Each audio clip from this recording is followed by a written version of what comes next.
Our lesson for this morning comes from the Gospel according to Luke, chapter 17, verses 11 through 19. Turn with me as we read from God's Word. Now, on his way to Jerusalem, Jesus traveled along the border between Samaria and Galilee. As he was going into a village, 10 men who had leprosy met him. They stood at a distance and called out in a loud voice, "Jesus, Master, have mercy on us." When he saw them, he said, "Go show yourselves to the priests." And as they went, they were cleansed. One of them, when he saw he was healed, came back, praising God in a loud voice. He threw himself at Jesus' feet and thanked him. And he was a Samaritan. Jesus asked, "Were not all 10 cleansed? Where are the other 9? Was no one found to return and give praise to God except this foreigner?" And then he said to him, "Rise and go. Your faith has made you well." So ends the reading of God's holy word. Let us pray. Gracious God in heaven, we ask that you open this word of yours and open our hearts and pour the message into our hearts. In the name of Jesus we pray. Amen.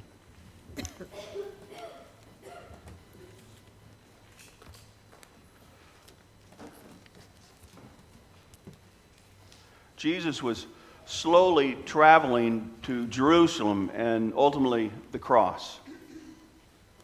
And he was traveling along the border of Samaria, a place in which a good Jew would never go.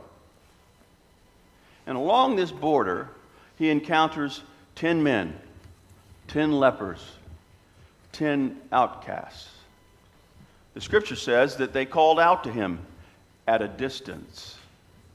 You see, religiously and socially, they were not to come close to anybody else. The lepers kept their distance from the regular community. They were not allowed in. Matter of fact, one Jewish scribe stated that if a leper was windward from other people, they were to be 50 yards away. It's almost as if they believed that if the wind could catch that leprosy and blow it onto somebody else. They must have heard the stories of Jesus' mercy towards others and his healings.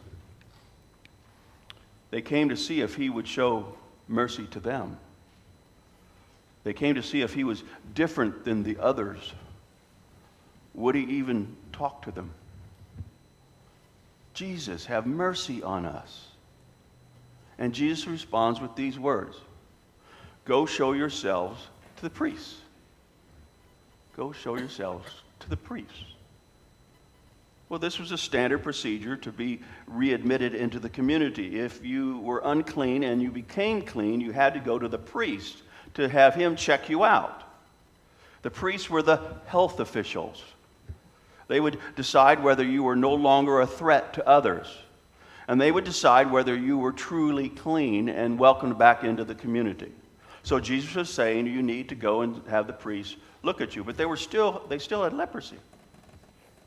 Interesting part of this story is that Jesus didn't say they were healed because of their faith, which was his standard MO. If you look at most of the healing stories, Jesus would say, "You have been healed because of your faith." He didn't say that. He simply said, as I mentioned before, "Go show yourselves to the priests." And while they were in the process of doing that, they became clean. So in some ways, they did show some faith. Otherwise, they wouldn't have listened to Jesus. They wouldn't have gone to the priest. They would have thought, well, why would we go to the priest? We still have leprosy. So they did have some faith that Jesus might do something to them. But what's the difference between the 9 and the 1? What's the difference between them? All 10 got cleaned. What's the difference between the 9 and the 1? Gratitude. Gratitude. Only one returned excited and grateful for what has happened to him. And Jesus says to this man, "Rise and go. Your faith has made you well." There's that phrase. He was healed through and through. Your faith has made you well. In other words, your faith has made you whole. The word well can be translated whole, complete. He was healed in body and soul. He received a full restoration. We don't know what happened to the other 9, but we do know that they were still not whole. Their ingratitude was a worse leprosy. Now, we all can think of people in our lives who have helped us and guided us and encouraged us and strengthened us and, yes, even healed us. It might have been a good friend that you've known for years. It might be the next door neighbor. It might be a teacher that you had years ago, or a doctor or a surgeon or a coach. But somebody that has helped you along to be where you are today. But tragically, I think we often forget to tell them how grateful we are for their life and how much that might mean to them if you actually went and told them, "Thank you.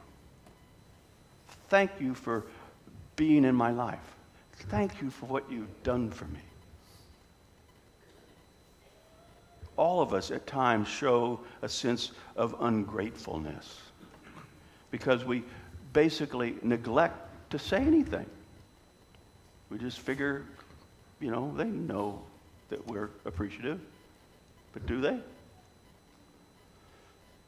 Most of us, I think, take advantage in many ways. Our parents, we're ungrateful to what our parents have done. I mean, yeah, we'll say thanks, Mom, or thanks, Dad, for whatever, but we don't really sit down and tell them how much we appreciate what they've done for us all through the years.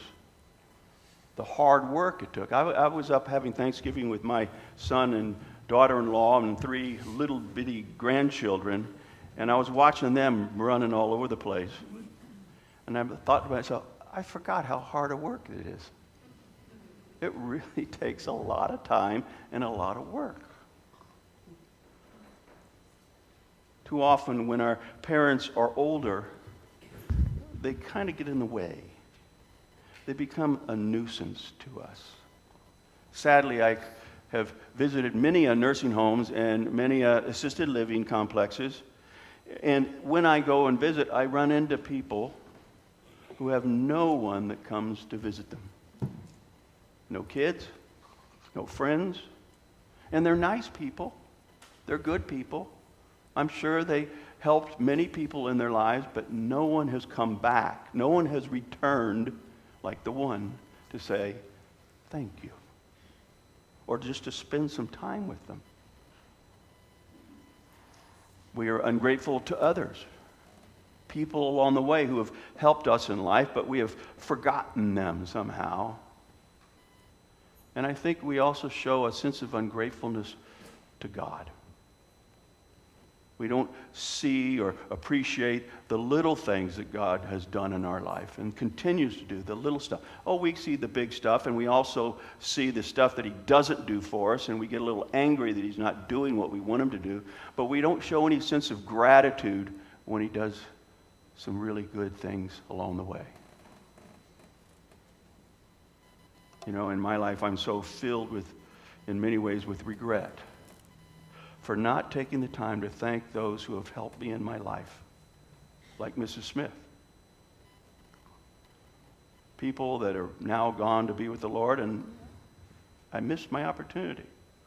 Pastors and friends and neighbors and parents and, just all types of people in my life have helped me get to where I am, and I didn't return to say thank you.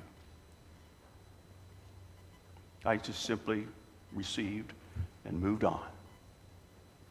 And I believe many of us are like that. Once we get what we want, we never come back.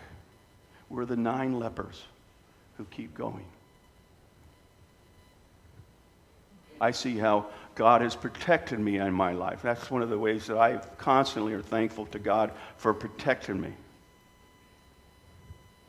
Now, I know when you look at me, I'm the pastor, and you think that I'm this pure, clean guy, right? No? Okay, well, you know me too well. But when I was in high school, I was like any other kid. And I had passions. And I listened to all the stories with the guys and all the things that they were doing. And I had interest in that. I thought, well, sounds kind of fun. But I can't tell you how many times there were moments when I almost did something and God stopped me. God protected me. And I think back now, if I was able to accomplish some of the things I wanted to accomplish, it would have wrecked my life. Absolutely wrecked it. He protected me. And I'm not going into details. And I believe that God does the same for you. He protects you from your out-of-control passions for other things and other people. He protects us all from our own stupidity. Thank you, God, for protecting us. Do we say that? The New Testament writers, today, sometimes we think we have a hard life. And some of us do. But we think we really have a hard life. But you know what? The New Testament writers were facing persecution and death every single day. Every single day. And yet all their letters were punctuated with these words, thanks be to God. In the midst of persecution, in the midst of the threat of death, they constantly were saying in their letters, thanks be to God. Thanks be to God. Some of you, all of you, I'm sure, know the hymn, Now Thank We All Our God. So we sing it at Thanksgiving, and it's a roaring, wonderful hymn. But most of us don't know the real history of that hymn.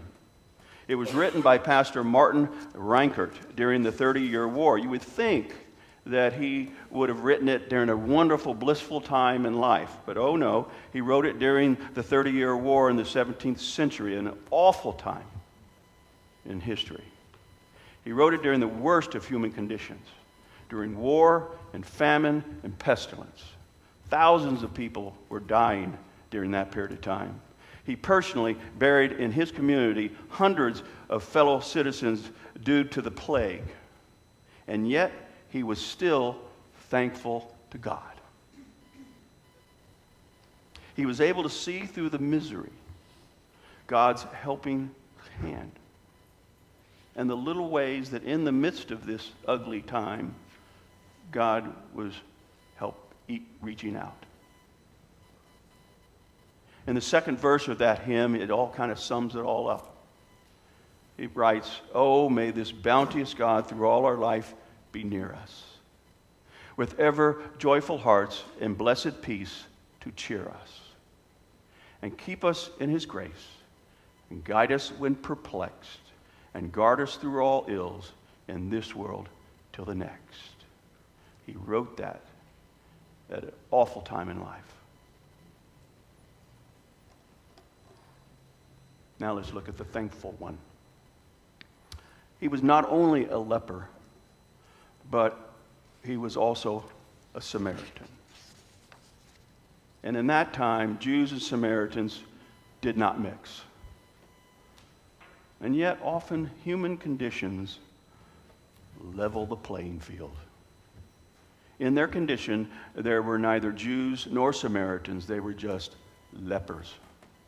There wasn't a little section over here called Samaritan lepers and a little section over here called Jewish lepers. No, they were both lepers. They were both suffering, and they were together. They were simply men in need. What draws people together, I believe, is their common need for God. You know the phrase, misery loves company? Well, these lepers were in misery, and they needed their company because they didn't have any other people that would associate with them. You know, wars can cause us to let down our barriers, begin to work together because we need to survive together. Terror attacks brings a blind eye to the color of our skin. Bickering dies in a common disaster. Just look at Houston. What did we see, and what do we still see? We see people. We don't see colors. We don't see languages. We don't see social classes. We see people out there with their trucks and their boats and carrying wood and flying in with helicopters to rescue people off of roofs. But we just see people. A common misery, a common suffering brought everybody together. That's what happened to the lepers. But notice, once they were healed, what happened? The Samaritan was out. Question: could that be one of the reasons suffering comes? We learn from pain truths we refuse to learn from joy. We're so stubborn. We're so stubborn that we need a kick in the pants. We need to be pushed beyond our prejudices. This, I think, is the inner story of this passage. But the major lesson is gratitude. Gratitude. A grateful heart is a full heart, a whole heart. A grateful heart causes healing. When you're ungrateful and you're grumpy and you're angry, your heart is breaking apart and you cannot heal. But as you begin to feel more grateful for just the little things, just a little, I'm grateful for this and I'm grateful for that, then your heart begins to swell and you begin to feel better about yourself and you begin to be able to heal because you have a grateful heart. A grateful heart brings joy. A grateful heart brings forgiveness. A grateful heart enables you to be whole. And yes, a grateful heart brings healing to others. I can guarantee you, when you say thank you to someone that has meant so much to you and tell them why they have enriched your life so much, I'll bet you that they light up inside.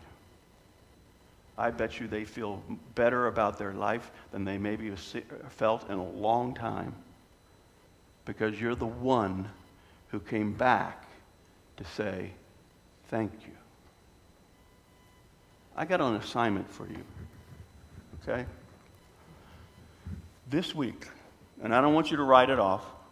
I don't want you to say, okay, maybe I'll get around to it. I want you to think of someone that has meant a lot to you. They may not be in this city. They may be, far away from you. I want you to think of someone that has meant a lot to you. And maybe you haven't seen them in a long time. And I want you to either pick up the phone, or if you can, go over to their house, take them to lunch, write a note, write an email, do a text, whatever it is that you do, and tell them your story. Tell them how much you appreciate what they have done in your life and how thankful you are that God brought them into your life. I want you to do that and see what it does for them. Let us pray. Gracious God, I give you thanks for the many people who've come into our lives and have made a difference. I pray that we don't forget them and we let them know how much we appreciate their life. Amen.